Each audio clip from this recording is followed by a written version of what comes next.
Well,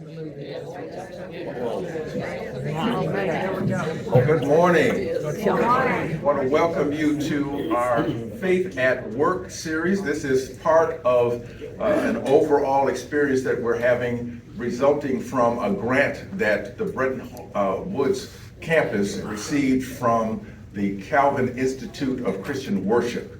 So we've had several in this series, and so we are delighted to have Jack Doles with us. You'll get a more formal introduction to him in just a moment. But before we do that, let's open in prayer. Oh God, we thank you for this opportunity to hear how you shine your light through one individual, how your faith shines through. We're reminded of the young man that looked at the stained glass windows and remarked to his Sunday school teacher that they are the folks through whom the light shows. So we are blessed today to hear someone whose light you are shining through.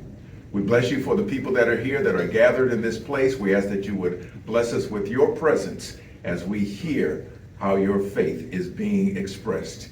In Jesus' name, amen. Just a couple of save the date reminders. We have the continuation of this Faith at Work series, May 7th, in the same venue. We're going to have our own Bob and Susie Zorman are going to share a little bit of how they got involved with both magic and chalk art, and it gives you some demonstrations of what they do in their overseas ministry when they go to India. And then over at the terrace on May 27th, our own Renard Kalasa is going to share some of his wisdom and share how he expresses his faith as a retiree. So we look forward to those two dates, May 7th here with Bob and Susie, and May 27th over at the terrace with Renard Kalasa. Without further ado, I'm going to ask Gord to come and to introduce our speaker.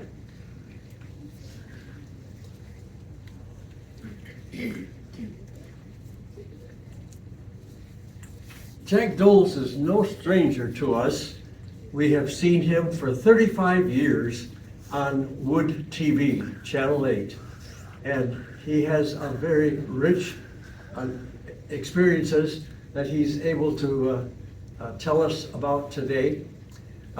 He has a special connection with us as well because his mother-in-law lives at the terrace, and she is Marilyn Dion. Would you raise your hand, Marilyn? So, okay.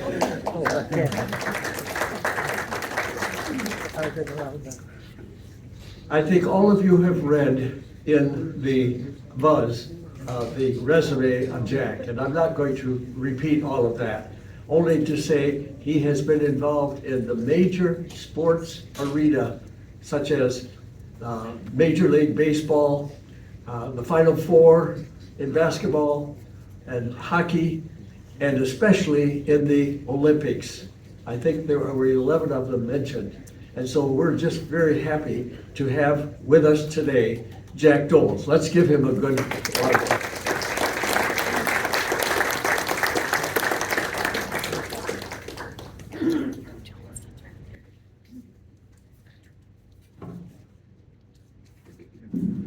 Well, thanks. It's great to be with you. Did not expect to see this many people. When I'm in the studio, I see Brian Sterling and Ellen Baca and a couple of floor crew, and there's, if they laugh at something I say, I know it worked. If they don't, I'll move on to the next thing. So I don't usually see this many people.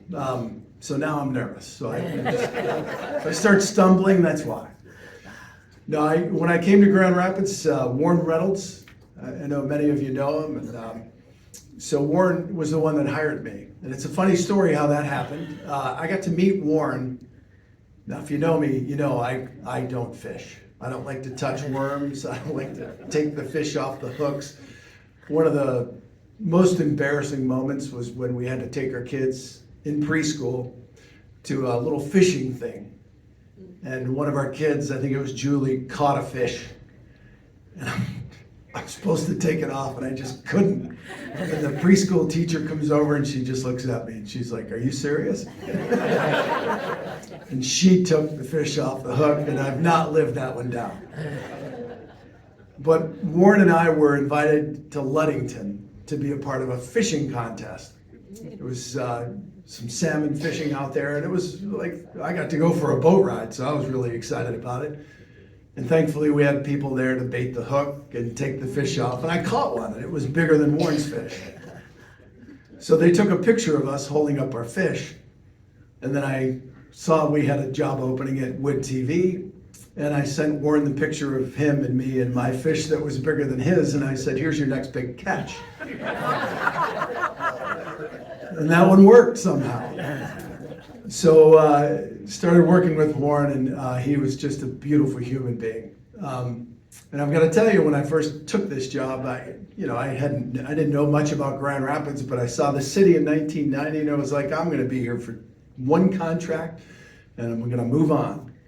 And then I met a girl, and so Marilyn's daughter Susan, and we've been married now for 32 years. It's great. We've got 4 kids, and we've had some opportunities to go elsewhere, but leaving Grand Rapids just never seemed right. So I've been at Wood TV now for 35 years. It's just been a fun to get up and go to work every day. And I keep asking myself, what am I going to do when I grow up? And I can't come up with another answer, so I keep going to work each day. And I want to tell you a little bit about the day I had on Tuesday, because we've got another Olympic cycle coming up, and I'll be on the team for Nexstar owns us. They're the corporation that owns Wood TV. And they own stations in 200 different cities now. WGN in Chicago. If you watch News Nation, that's a Nexstar product. Pix 11 in New York, Los Angeles, we're all over the country. And so when we go to these Olympics, and Torino is one that I covered before, but next winter it's going to be Milan Cortina in Italy, and I'll be a part of that team. So we're starting now to try and track down athletes from Michigan. So on Tuesday, I've been reaching out to all these different athletes. And on Tuesday, I was able to land one. So her name's Kayla Kuhn. So Kayla is a freestyle aerialist. So she'll ski down that ramp, fly up that ramp, and then she nailed a triple at the World Championships. A triple. Nailed it, won the World Championship. She was 21 at the time, just turned 22. So we went up north to Boyne, where her family lives, and she's home now for a little stretch, and had a chance to talk to her. Now, if you Google Kayla Kuhn, you won't find too many different stories on her. But there is one that we did when she was 18, and she made the Olympic team for Beijing. So Sue, I just want to share this story with you, and then I'll take you to the next. So we'll give you the story, and then we'll give you the stories behind the stories. And so this is a story we did 5 years ago. She's been blazing her way down ski hills almost from the time she could walk. I do. I love the snow. I love the winter. I've been a huge skier my whole life. I started skiing at 18 months old. Even then, Kayla Kuhn had a brashness that went beyond her years. Go big or go home. Going big is a pretty good way to describe Kayla when she ran track and field. Kayla, kick it! She'd win big as a gymnast. It was my first Olympic dream, absolutely. I am not sure how realistic it was. Until a friend encouraged her to try freestyle, Kayla thought her path to the Olympics might be as a downhill skier. I am friends with Winter Vanecki, and she was kind of like, hey, come out and try it. You're kind of the perfect person for this. So I went out and I tried it, and then the following year I moved out to the Olympic Training Center in Lake Placid to pursue this dream. Kayla was 13 at that time. She's lived away from her family home in Boyne City, Michigan ever since. It wasn't as difficult as I thought it would be. You know, a 13-year-old girl, she's probably worried about missing homecoming and the fun high school experience, football games, and I quickly realized that I was getting an experience that nobody else my age was getting, and I felt really, really fortunate for that. She's 18 now and still the youngest member of the U.S. team, and Kayla is trending in the right direction to make the Olympic team, with 2 podium finishes in 2021. On the journey to Beijing, I'm Jack Doles.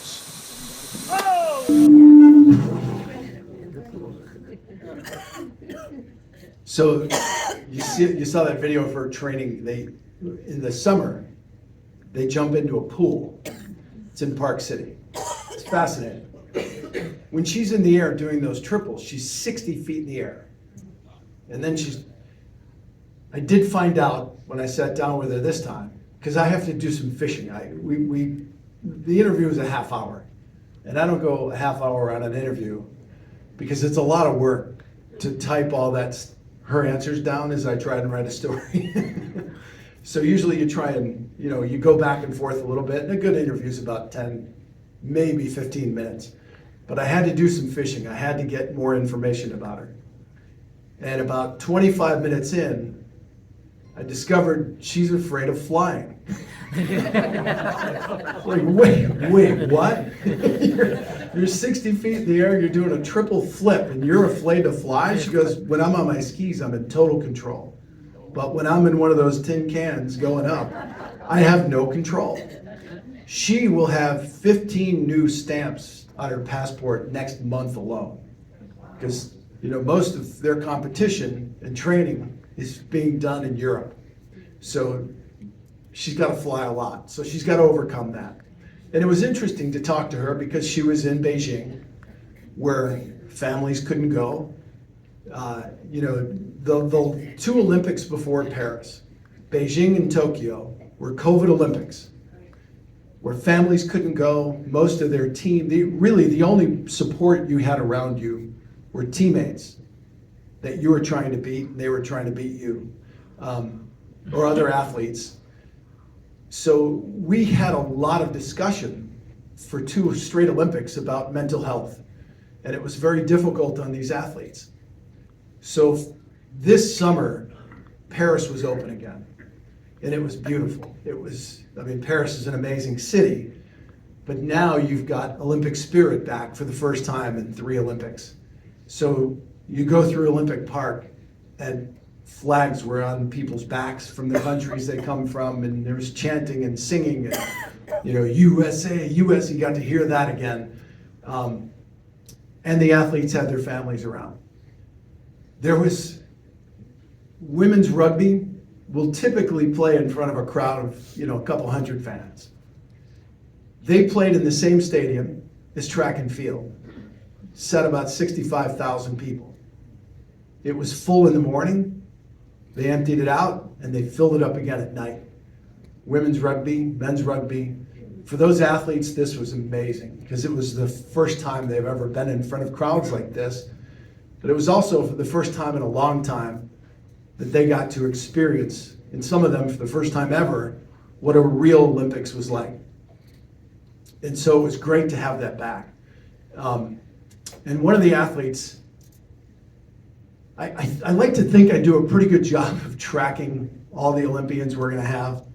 But every Olympic cycle, one just kind of drops out of the sky, and I get caught off guard. Well, this Olympics, it was women's rugby. The name of the team was announced, and I don't know why I'm even looking at this, but I'll look at it just in case there's a Michigan athlete. And all of a sudden I see Elena Olsen, Caledonia, Michigan. I'm like, where did this come from? All right. So now I call USA Rugby, I set up a Zoom with her, and I get a chance to talk to her, and I'm scrambling to find information, and all I find is that she played soccer at Caledonia High School, and she was really good. And then I found a video of her playing the violin. I was like, wow, okay, there's a lot to this story.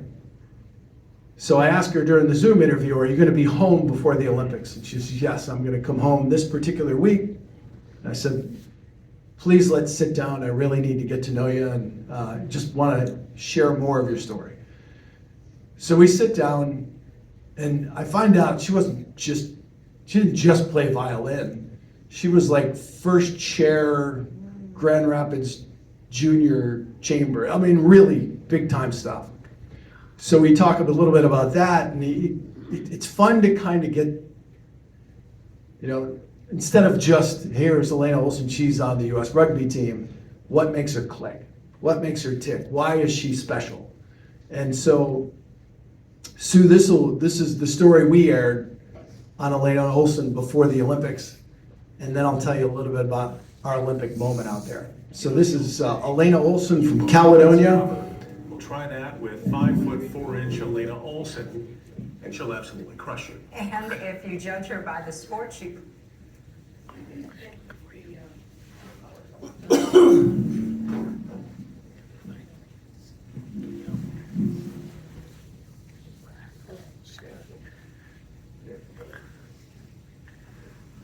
You know the old saying, never judge a book by its cover. We'll try that with 5'4" Elena Olsen, and she'll absolutely crush you. And if you judge her by the sport she plays, she'll have you singing a different tune in no time. Jack Doles has more in tonight's journey to Paris. Turn it off.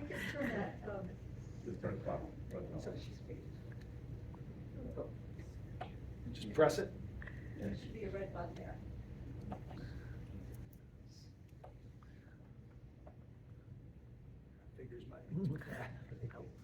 There we go, I think it's off.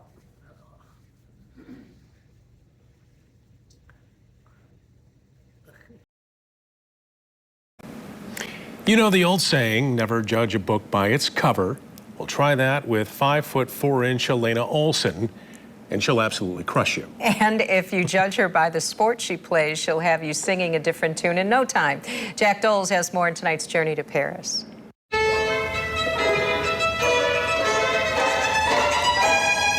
Elena Olsen has been wowing crowds from a young age.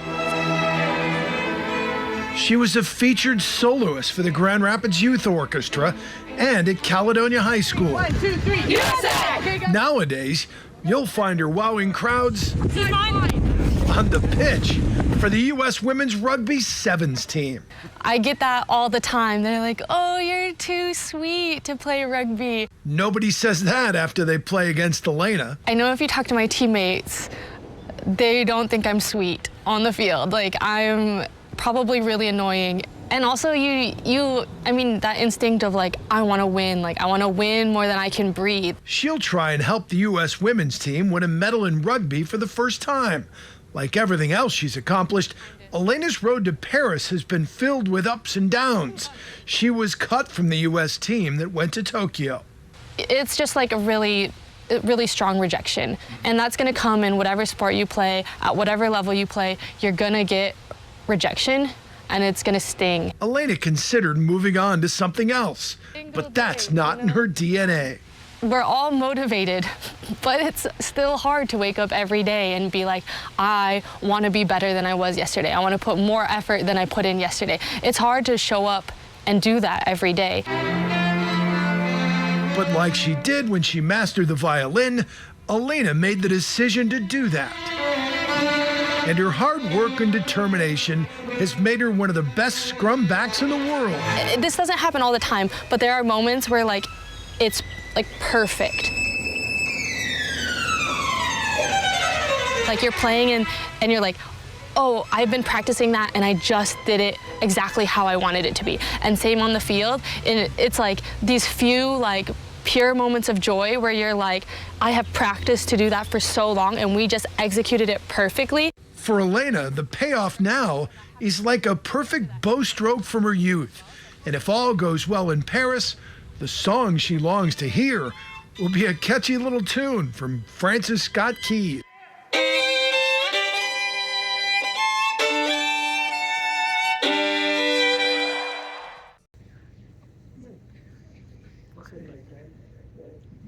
So Elena and Team USA, not expected to medal, but they got to the bronze medal match and they're playing Australia.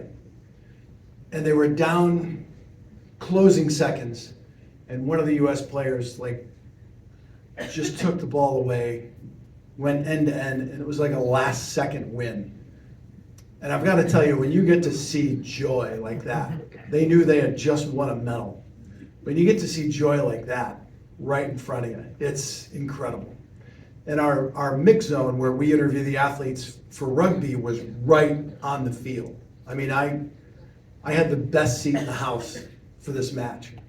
That's not always the case. A lot of times we're off in some corner and in a tunnel, like for figure skating, but we were right there. And she came by weeping, tears of joy. And I was like, Elena. She's like, I can't talk right now. I'm crying. I said, no, come here. So she came over, and it was just one of those moments that you get with an athlete that you'd pay millions of dollars for. And so we both kind of cried through the interview, and it was just some magical sound that we were able to deliver to our home audience. There was one thing that I didn't realize it. I put it on Facebook, and suddenly somebody said, hey, you might want to check this. She may have dropped an F-bomb near the end of the interview. I didn't hear it during the thing because it was so loud, but it was just beautiful to be able to share that moment. And I've had a chance to talk to her since then, and I fully expect to see her 4 years from now in Los Angeles, because that'll be the next Olympics. And a lot of these athletes that we've seen, like I think Katie Ledecky has already said she will go 4 more years. Because a lot of these athletes never get an opportunity to compete in their home country in an Olympic Games. The last one we had was in Atlanta in 1996, at least for summer. And then 2002, the Winter Olympians were in Salt Lake City.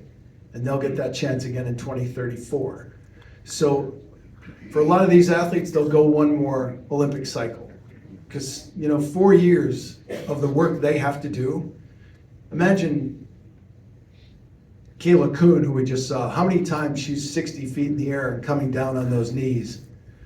The toll that takes on their spine and their knees is incredible. So they spend more time now just gearing their body up for that kind of impact. They worry more about what they're putting into their body food-wise. The only time they eat McDonald's is right after an Olympics. When they're finished, it's incredible. At the Olympic Village, there is a line in the Olympic Village at the McDonald's, and those athletes will walk out with bags of burgers and fries and just gorge because they've stayed away from that for so long. It's pretty funny to see the human nature, right? So I love the Olympics, and I can't wait for the next one. There's a gentleman from the Upper Peninsula named Nick Baumgartner. He won a bronze medal, or he won a gold medal in Beijing after one of the most disappointing races in his career, where he made a bad decision and got passed and didn't make it to the final, and it was crushing for him. He was 38, he didn't think he'd ever get another opportunity. And then they selected him to race in the mixed competition. He had a great race, and then his partner came through, they won a gold medal, and it was just one of those, again, incredible moments where 2 days earlier you saw the agony of defeat, and then this day you got to see that thrill of victory. Well, Nick's still going, and he'll be 42 next winter during those Olympics. And he's still going to give it a shot and try and make another Olympic team for Team USA. And he's quite a character. Winter Vinicki, you may have heard Kayla talk about. She's a girl that was born in Grand Rapids, grew up in Gaylord, and she's also a freestyle aerialist. And we'll have a whole bunch of hockey players. And then somewhere along the line, somebody I've never heard of will be named to a team, and then I've got to scramble and get them. And I'm looking forward to that moment. So we'll try and track down all those athletes. For our team, for Next Star, we're going to put together, I think starting in late July or August, weekly stories that we'll give out to the stations all across the country. And then we'll put together a couple of Olympic specials. I've lost track of how many different Olympic stories I have, but I'm sure maybe you guys have seen now that everybody's offering, like, we've got a Wood TV Plus. It's a digital channel. You can download the app and there's more content. So I came up with a brilliant idea of, hey, I've got 35 years worth of stories that we can start releasing again. And our news director goes, great, 1990, next month, our special. I'm like, whoa, 35 specials? I don't think so. But we'll put together an Olympic one, and we'll put together, maybe something on the Meyer LPGA with all stories we've done. And just, maybe we'll take some stories like the one I'm about to share with you and do something on faith. So I can come up with whatever I want. We've got a canvas, and then that'll be released on Wood TV Plus. One of the things I love about Wood TV is they've just allowed me to tell stories no matter what they are. We've got a lot of stories about athletes that have taught me a great deal about faith. We've got a lot of stories about organizations that, faith and country and whatever it's their agenda, not their agenda, but it's what they're trying to share with us.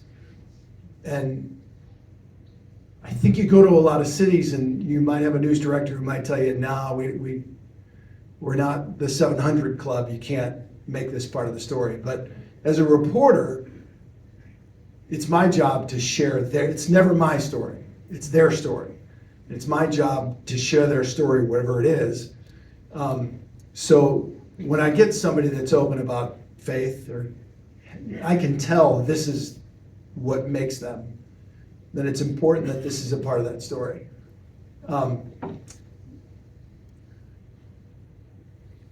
So I forget the year, but it'll all be in here. Years ago, there was a gentleman named Dan Rooney.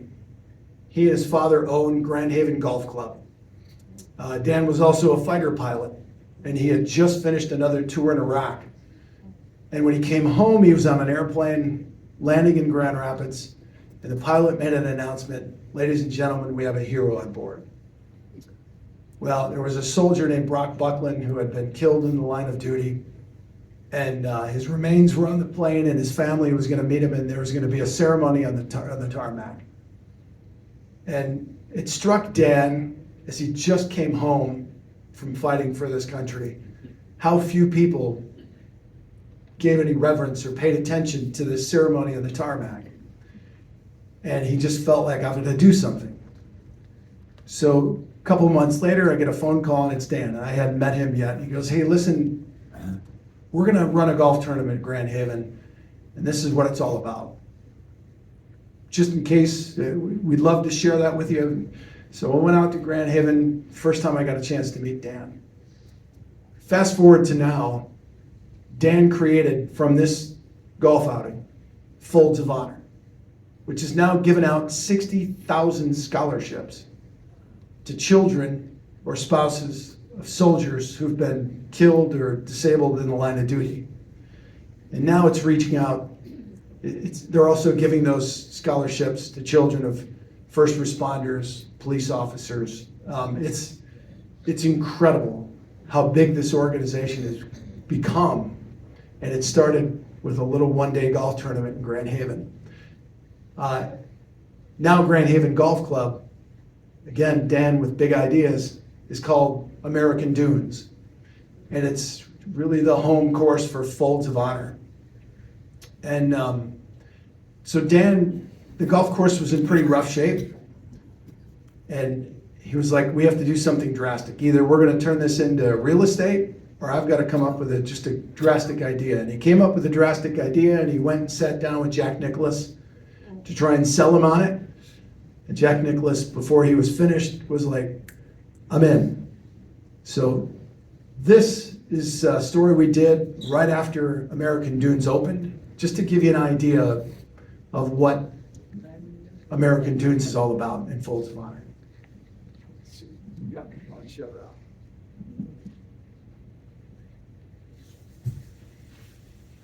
that.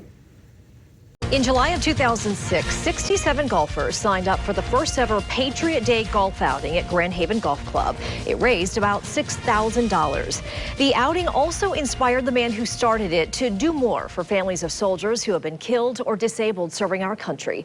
Jack Doles joins us now in studio with a very special story for us. Jack. Yeah, Michelle, after that golf outing, the first one, Dan Rooney decided it just wasn't enough. He wanted to make a bigger impact for families who had paid such a heavy price. 16 years later, Folds of Honor has given away $160 million in scholarships. And thanks to the mission of American Dunes, they're on track for a record year. Just off the dune-lined shores of Lake Michigan sits a golf course with a mission. I've realized that we've created this vessel which people climb on, and we give them an opportunity to do good, because I really believe in my heart most people want to do good. American Dunes was the brainchild of Dan Rooney. This vessel took off after he met with his boyhood idol Jack Nicklaus and shared his vision. How difficult was it to walk up to Jack and say, hey, I've got this idea, would you like to join me? A moment that was way scarier than that was walking out of the Bears Club with a yes in my hand, because Jack Nicklaus just said yes, and the weight and the expectations and the no-fail execution that comes with that was terrifying. Terrifying yet uplifting for this fighter pilot, because not only did Nicklaus say yes, he waived his usual $3 million fee. That's how much he believed in the mission. You know, I don't have a lot of dreams of my own. I enjoy helping other people's dreams. I've delighted to be part of this. It's fantastic to be part of it. For Rooney, this dream started back in 2006. Rooney was returning from his second tour in Iraq. He was on the plane that carried the body of Corporal Brock Buckland home to Grand Rapids. When he watched Brock's twin brother walk alongside the flag-draped casket and meet with the rest of his heartbroken family, Dan was inspired to do something. There's this, this beautiful irony in life that I've discovered, and it's the greatest drug. It's that when you reach out to help someone, you're actually the one being helped. So he reached out to Brock's father. Called me one day and talked to me about the frame, what he thought he wanted to do. The idea was to hold a golf outing and raise money to give scholarships to family members of soldiers who had been killed or wounded in the line of duty. That was the start of Folds of Honor. Let them have an education that gives them an opportunity. It doesn't assure success, but it's an enabler. It enables them to maybe accomplish whatever they're capable of. Fittingly, the first recipient of a Folds scholarship was Brock's son Jacob, an honor he cherishes. Folds isn't just a charity, it's a family. I talk to every single other recipient that I've ever met, and we're like our own therapy for each other kind of thing. No one knows more what you're going through than someone who's gone through it themselves. By this fall, Folds will have given out more than $200 million in scholarships. That's Brock. It won't bring back his son, but Buck Buckland says it does add to his legacy. Any parent that has to go to their kid's funeral is something none of us want to do, and having gone through it, I can assure you it's the worst thing I've ever been through in my life. But knowing that there's tens of thousands of kids that are going to benefit from this helps, and it's good. It's a wonderful thing. The legacy of Brock's sacrifice inspired retired CEO and Air Force veteran Dave North. He became a partner in American Dunes, and now he's putting his efforts into making the value of those scholarships even greater. $5,000, as good as that is, in today's society, with the cost of education, it's not enough. As a board member at the University of Memphis, North was able to convince the university to turn that $5,000 scholarship into full tuition. His goal is to get other public universities across the country to do the same. His pitch? Haven't these families already paid enough? And you know in your heart that all of this goes back to the many, many people in our country that, gave their lives or were disabled for our freedom. and their kids and their family are our responsibility. Before ever stepping foot on the golf course, players walk through this solemn memorial. Corporal Buckland is one of the soldiers from every branch of the military that's honored on these walls. Their boot prints grace the walkway below their plaques.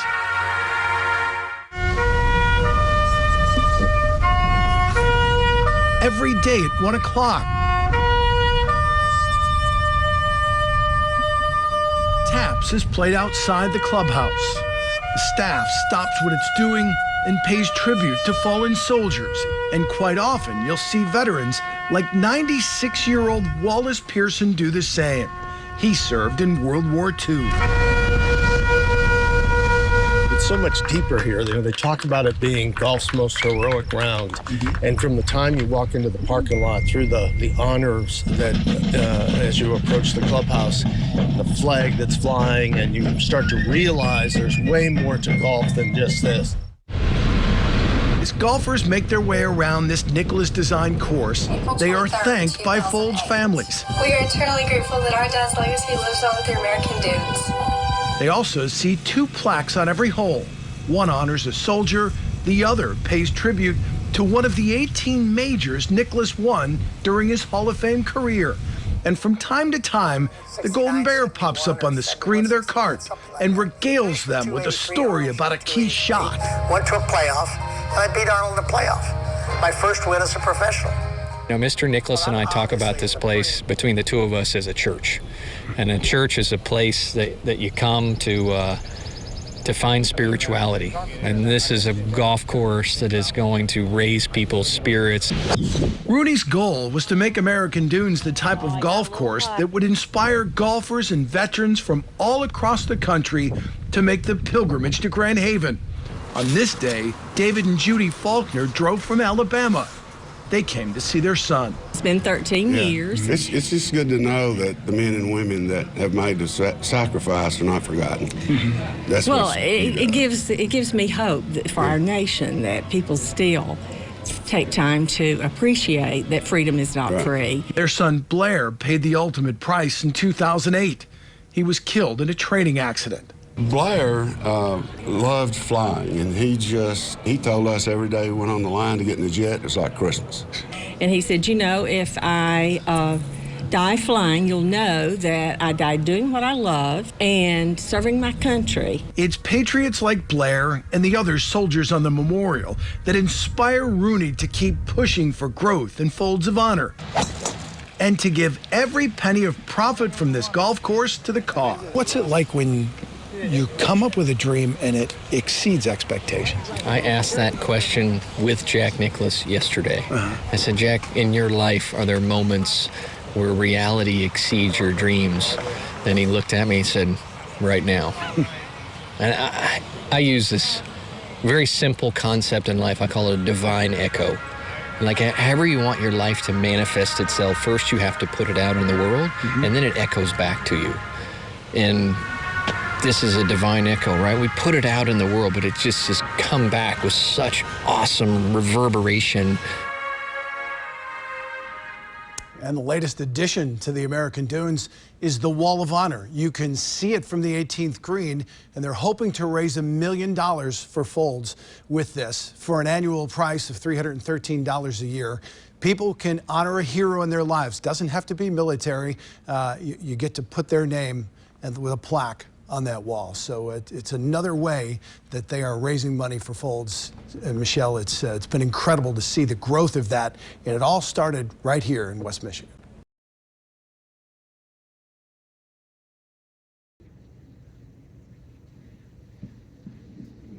So I emceed a dinner for Folds, a banquet they had recently. So American Dunes now, if you go play golf there, Dan and his father still own it, but it's more of a non-profit course. So they cover their costs, and the rest of all the money raised, all profits go to Folds of Honor. And each of the last 2 years, they've given over $1 million to Folds of Honor from the golf course. So, and people are, you know, they keep track of where players are coming from. They're coming from all over the country to play. And it's pretty amazing. When I talked to the general manager, Doug Bell, he says almost every day, somebody comes in there and just shares some story about maybe a soldier that's on the wall or on one of the plaques on one of the holes. You know, it's incredible how emotional it gets out there. It's not your typical round of golf. It's an experience. And if you ever get a chance to get out there and just see the memorial itself, it's pretty incredible. And it's fun to see that it's thriving right now, and that soldiers will be remembered, and you know, people that have paid such a big price will never be forgotten. The next story I want to share is about one of my favorite athletes who I never had the chance to meet. We had covered Ryan Fisher when he played at Granville High School. He was a football player, he was a hockey player. But one morning, right before a playoff game, he didn't wake up. And his heart just stopped. So it was a couple of weeks later, somebody had told me that his parents might want to talk and share his story. So I set up a lunch with him, and we just sat down and we talked, and I just had to get to know Ryan. And the more they talked, the more amazing this young man was. And then I saw a video from a memorial that they did at Granville High School. And there was one young man who got up and said, you know, what Ryan meant to him.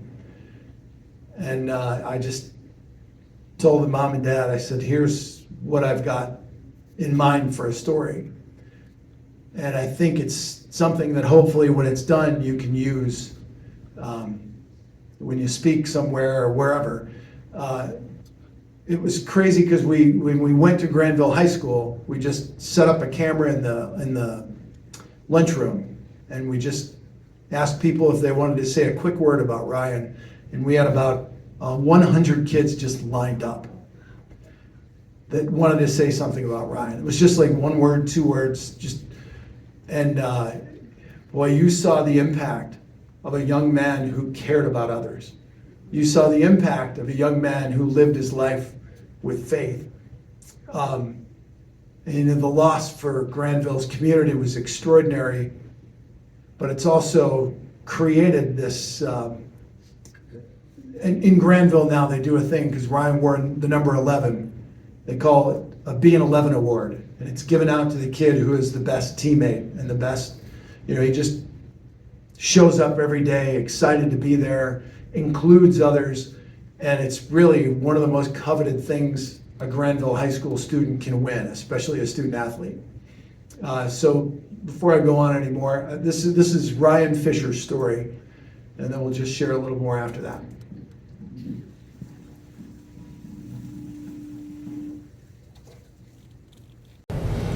Two months ago to the day, the tragic news came. Ryan Fisher, a standout athlete and scholar at Granville High School, had died suddenly in his sleep. It's a wound that's still fresh for the community that has endured so much, but the community and Ryan's parents are determined to make sure that his legacy of goodness lives on. Jack Doles was able to speak with his parents in their first interview since they lost their son. Jack. Yeah, you know, each year, the Granville Middle School hands out the Being 11 award. It goes to the student who exhibits great character. Ryan Fisher won that award when he was in 8th grade. And for the rest of his life, he strived to be an 11 in everything he did. The movie based on my life, what the title of it would be, I'd have to say, Ryan Fisher, Defender of America. If Hollywood ever makes a movie on the life of Ryan Fisher, it will be a tragically uplifting story. A star athlete and scholar found dead at home. But they'll have to wait on the ending, because despite his sudden passing, that has yet to be written. Initially, it was a sad, hard thing to deal with, but as time has gone on, you learn that you truly have to celebrate what you had while he was here. There is a lot to celebrate.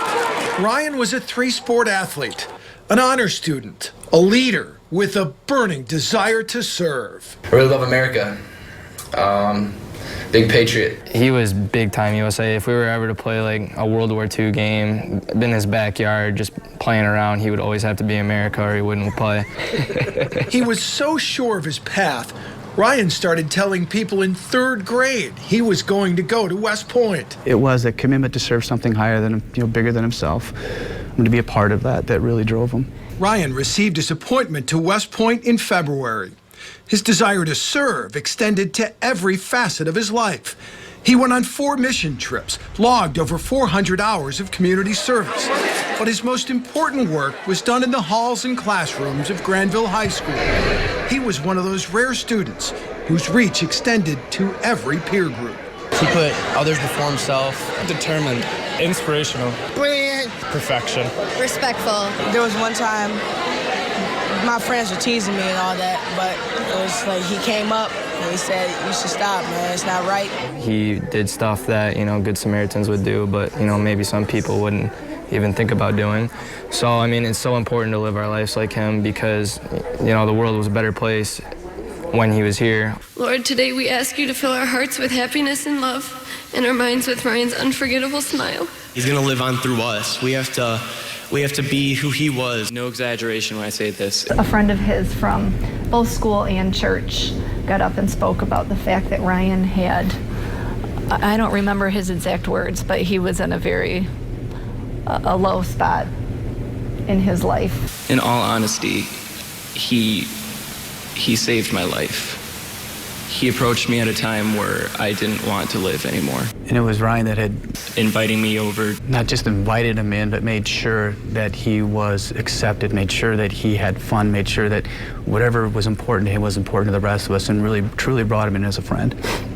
I could say thank you for the next of all of eternity, and it wouldn't be enough. I love you, Ryan. Revelations like that have been a great source of comfort for the Fisher family. Knowing Ryan's place in heaven makes the overwhelming grief a little more bearable. If he had the ability and he were asked if he could come back and be with us here, that he wouldn't. That there was no doubt, you had no doubt that that's where he is where he ultimately strived to be. And granted, I did not want it to be this soon, but I am very thankful to know, without a doubt in my heart, that that's where he is. And as a mom, there is no way I could get through any of this if I didn't have that knowledge. One of Ryan's last achievements on this earth was to lead his hockey team to a victory in the state quarterfinals. He was Granville's captain, the heart and soul of the team. It was all about honor and battle. The day Ryan went to heaven was the day his Bulldogs were scheduled to play in the semifinals. A difficult decision had to be made. Coach Brazil had asked me first thing that morning if that's what we wanted to do. And my response was to bring his jersey out, and hand it to Max and say, go play. His dad that handed me the jersey and asked me to wear it and said, no one else touched this. And so it was I felt really honored. Remarkably, Granville soldiered on. Every shift, we were looking at a boy going out on the ice with tears in his eyes. The Bulldogs lost, but the outcome was irrelevant. And it's certainly not what this game will be remembered for. I was not sure I wanted to go to that game. The Fishers did go. They wanted to be there for Ryan's teammates. What happened was pure grace. But I can't imagine now not having been there for that moment. After the final horn sounded, Granville gathered together to honor its friend and teammate. We knelt down and I was about to say the prayer, and then someone said, wait, and I looked up and saw them coming. In a show of compassion and amazing sportsmanship, Detroit Catholic Central wrapped its arms around the team it had just beaten and joined them in prayer. How difficult was that prayer? I don't think I made it through it. How could you? Do you remember what you said? I just said we would thank God for letting Ryan lead us. I think I looked at you and I said, there he is. There's Ryan. He may be gone, but the West Michigan hockey community is determined to keep Ryan's legacy alive. A scholarship in his name has been created to honor players that share his ideals of faith, patriotism, and unconditional love for others. For freshman Connor Fisher, winning that scholarship would be the best way to honor his brother. I've always strived to be just like my brother, and so he was that person I've always looked up to ever since I was little, and trying to be like him, all the sports he does, and just the great character, the kid he was. And so I think that's really what I'm striving to do now, and what I always will do for the rest of my life is be the kind of person Ryan was and live life like Ryan did. If this scholarship is a success, it'll help a family and a community move forward and force Hollywood to wait even longer to write that ending. Because if more kids choose to live like Ryan, this story's only beginning.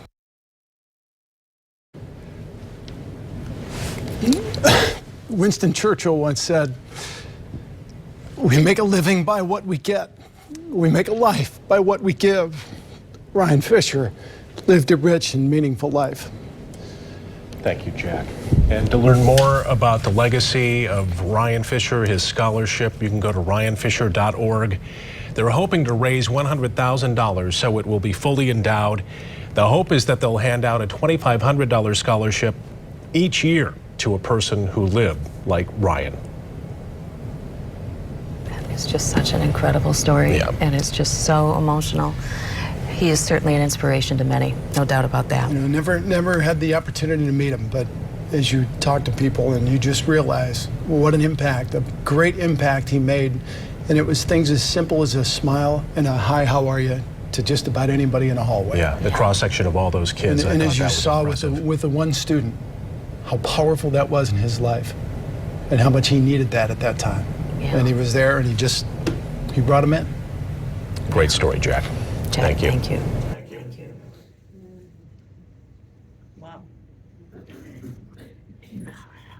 So the great news is that scholarship is still going. And they just handed out another one. I believe they're getting $5,000 now. Connor, his brother, won that scholarship, went to West Point, and now he's serving. So it's a pretty incredible family. And, you know, they're still handing out that B11 award. And each year those kids at Granville learn about Ryan. We did a story years ago on Jimmy Gherkin over at East Grand Rapids. Some of you, I'm sure, I hear yes. It seems like everybody knows Jimmy. Jimmy was kabuki. He was just somebody who just showed up and served East Grand Rapids. And each year they have a kabuki week at East. And it's part of the, educational format for them, so the kids understand that if you serve others, great things can happen. And I love that they still air the story we did on Jimmy, because a lot of times we do these stories and they go on a shelf and they're never seen again.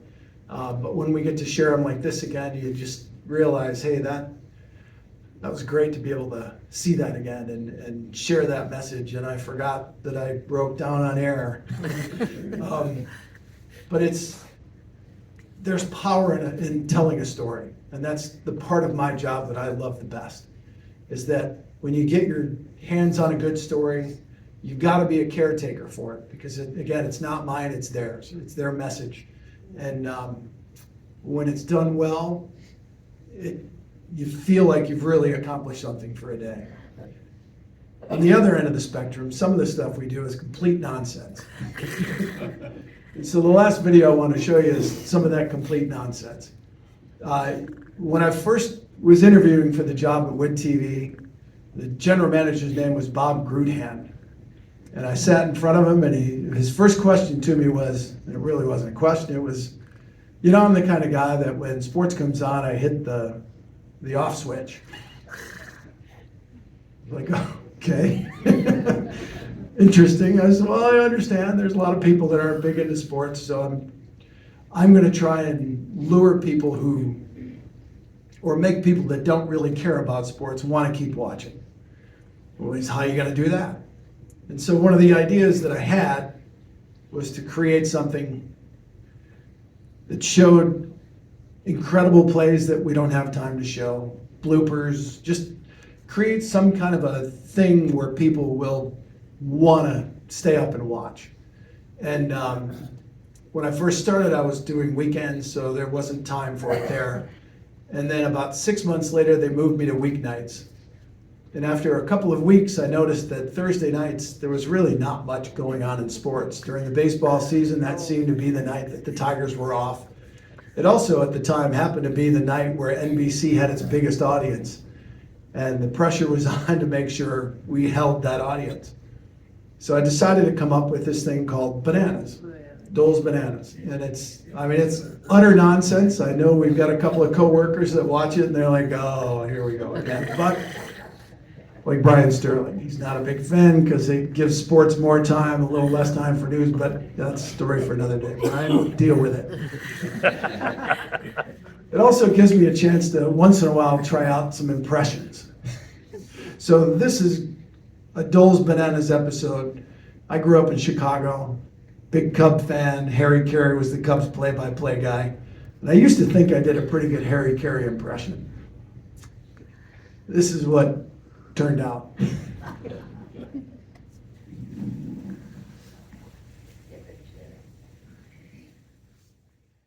Hey, finally, in honor of the Cubs making the World Series, we have a very special guest commentator on Doles Bananas. Here is Harry Carey. Sure as God made green apples, someday the Chicago Cubs are going to be in the World Series. See, I told you we'd get there. Hey, how about those Cubbies? Line drive to center, Dexter Fowler with a diving catch. Hi, everybody. Bet you didn't know I could call hockey, too. Sure can. There's a slap shot right in the chicklets. Poor Ben Bishop needs to see a dentist. Hey, did you see the Flames goalie Brian Elliott the other night? Reminded me of the time a guy tried to steal my Budweiser in a 7th inning stretch. Fat chance of that happening. Hey, before we move on, I've got a pressing question. If you were a hot dog and you were starving, would you eat yourself? You don't have to answer that. I just felt like asking. Anyway, let's hit the hardcore. What an opening night. Russell Westbrook. This guy should join Ringling Brothers. Then there's Unis Valanciunas against the Pistons. You know, Valanciunas spelled backwards is pronounced, oh my, what a facial. Great stuff, and I mean that in a literal sense. Best of this bunch, though, came on the gridiron. Did you see the fake field goal Virginia pulled off? Sure fooled me. Well, how about that Hail Mary in Cincinnati? Andy Dalton flings it to A.J. Green, who hauls it in. Like that, you'll love this. Nebraska's Brandon Riley. On the ground like I used to be after a few too many. How in the world did he make that catch? All right, they're telling me it's last call. I mean, time to crown a top banana. Since the Cubs haven't won the World Series yet, we'll give it to Northwestern defensive back Kyle Quiero, who made an unbelievable one-handed interception. Holy cow, what a catch. Waiter, do me a favor. Give that bill to Brian Sterling. I don't want any part of that check. It's a big check there, Brian. It's all yours. You know, I was thinking, we miss Harry Carey, especially this time of year, the Cubs in the World Series. After that, maybe not so much. Probably not. I don't think anybody will miss him after that. Nice job. Thanks, Jack. So we've been doing Bananas for 35 years. Eventually, a news director is going to tell me, haven't you done that long enough? And then it's going to be time to retire. But no, this is it's a job I've loved doing. It was rough for a stretch there when the Pistons and the Tigers and the Lions and the Red Wings were terrible. But a lot of these teams are good again. We had a reporter in Detroit last night for that Pistons playoff game, Lainey, and she said she got chills just from the energy of that crowd. The Tigers in the playoffs last year, this is a really good team again. So that kind of stuff makes the job fun. But it's our job mostly to cover West Michigan. And when we get these stories like Folds of Honor and American Dunes and Ryan Fisher, those are things that I love to do. And like I said, with Kayla Kuhn, I look forward to sharing that story. Got to sit down and write it, but you can bet that the theme of that story will be, can you believe this girl's afraid to fly? And so right now I just want to open up any questions anybody has. I've kept you guys pretty long here, so. Did you get to interview the two University of Michigan men's gymnastic player at the Olympics? Yeah, so we did a few stories on them before we went out. Paul Judah and Fred. Like something. I'm 60 now, so I forget things. But both were really great young men to talk to. Paul Judah, his parents immigrated here from Poland because they wanted to give their children a life, a chance to live the dream. And so they put them in a gym when they were young, and Paul was incredible. And Fred was really fun. We were driving out to North Carolina to get a young lady who rides the BMX, and she was the favorite to win a gold in BMX. And on the way out there, we stopped in Ann Arbor because Fred told us about, I asked him, how do you relax? And he said, I like to sit in that foam pit where they do all their tricks, and they land in a foam pit. Instead of water, they land in this foam that is all sweaty and gross. And I was like, oh, gross, why would you do that? He said, well, as I sit here and I talk to you, every part of my body hurts. It hurts to just sit and talk. So when I lay down in that foam pit, it just kind of hugs my body. It's a soft embrace and it feels great. So I needed video of him jumping in the foam pit for the story. So we had to go to Ann Arbor just to get that 5-second shot. And he took a GoPro and he did a flip where that thing was on his face, and it was like, this is fantastic. So then we got him just laying in the foam pit. Boom, I had the rest of my story. And Paul had shared that story about his parents. So after the U.S. men won the bronze medal, we were meeting the parents at a restaurant across the street from the gymnastics stadium. And we were told the athletes probably won't be there. But we went there, we wanted to talk to Fred's parents, we wanted to talk to Paul's parents and some of the others for the other stations. And then while we were talking to them, all of a sudden a car pulls up and the U.S. men's gymnastics team walks out. And then it was one of these moments, again, it's great to be a fly on the wall sometimes. Fred's parents come up to him, or not Fred, this is Paul. And the first thing Paul does is he just starts to cry a little bit. He pulls the medal off his neck and he puts it on his dad's. He puts it on his dad's neck. And he was like, I've dreamt of this moment my whole life.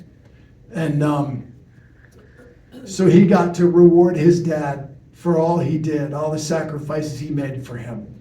And it was just, again, just one of those moments that you feel so blessed to be able to see and share. And thankfully we were rolling with our cameras, so we had it and we could share it with others.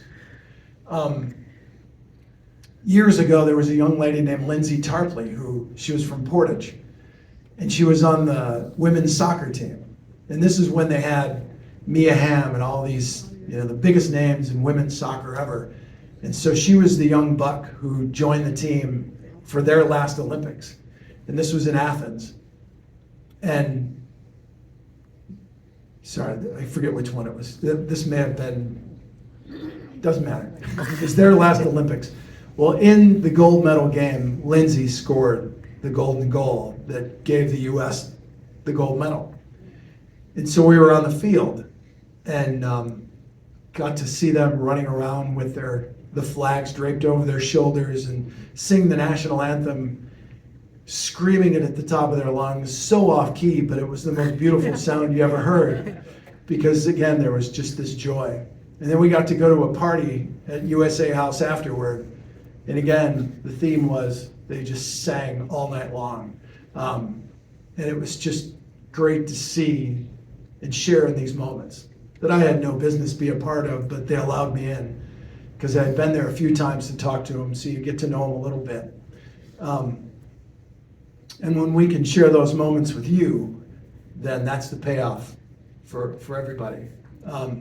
So, yeah, that was one of those great moments, kind of like when we got to be in the mix zone with Elena Olsen. It was just special to see that kind of joy, because you just don't get to see it very often. Thank you. Yeah. Good. We got time for one more question. Anybody have a question? All right. Well, thanks so much. Really appreciate you. Thank you.